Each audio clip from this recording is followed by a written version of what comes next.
O governo Trump suspendeu o auxílio para refugiados que já estão dentro do país. Essa informação foi obtida pela CNN e, na prática, milhares de pessoas podem ficar sem casa.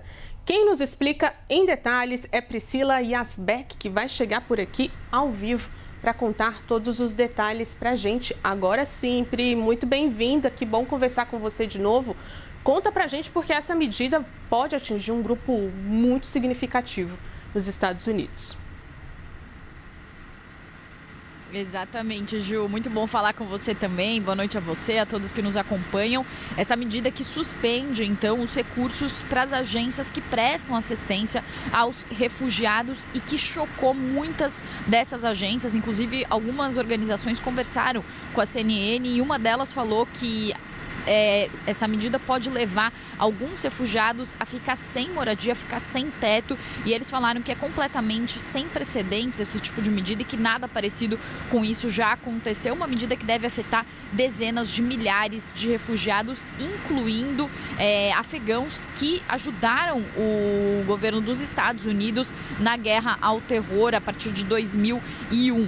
Trump já tinha assinado, inclusive, uma outra ordem executiva suspendendo a admissão de novos refugiados e 10 mil refugiados que já estavam com o voo planejado para vir aos Estados Unidos tiveram seus voos cancelados e seus direitos suspensos. Isso depois de passar por um longo processo, muitas vezes trabalhoso, para conseguir o direito ao refúgio, ao asilo aqui nos Estados Unidos. Essas fontes que conversaram com a CNN dizem que esse memorando que suspende a ajuda das agências vai um passo além, inclusive, dessa medida que suspende esses voos e esses processos desses refugiados, e eles disseram que o Departamento de Estado que obtém esses recursos que são aprovados pelo Congresso já foi orientado para que todos os parceiros suspendam todos os trabalhos que são feitos com esses recursos. Também vale falar que as organizações de defesa de refugiados do Afeganistão falaram que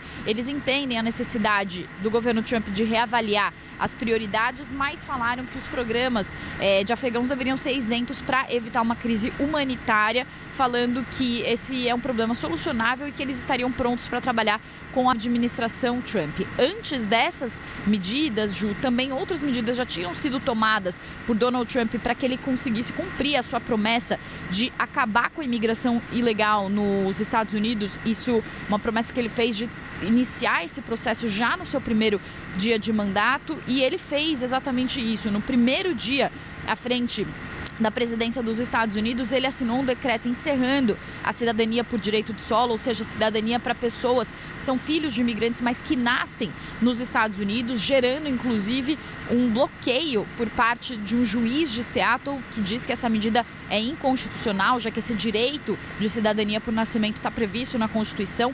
Também uma outra medida importante em relação à imigração foi a medida que que instalou uma situação de emergência na fronteira com o México e permitiu o envio de reforço militar para a fronteira. Um outro decreto importante também foi o decreto que autorizou o Departamento de Justiça e também o Departamento de Defesa a coibir a imigração ilegal, fazendo com que centenas de imigrantes fossem deportados. A gente tem reportado ao longo da nossa programação, inclusive brasileiros que tiveram que retornar ao Brasil porque estavam nos Estados Unidos ilegalmente. Então, todas essas medidas são parte dessa política do governo de Trump anti-imigração. Já 593 pessoas foram presas até o momento, e ele tenta reverter uma medida do governo Biden que recebeu 2 milhões e 400 mil imigrantes por ano entre 2021 e 2024, levando a população estrangeira aqui nos Estados Unidos para 15% da população total, e atualmente a estimativa é que sejam 11 milhões de imigrantes ilegais aqui nos Estados Unidos. Eu volto com você, Ju.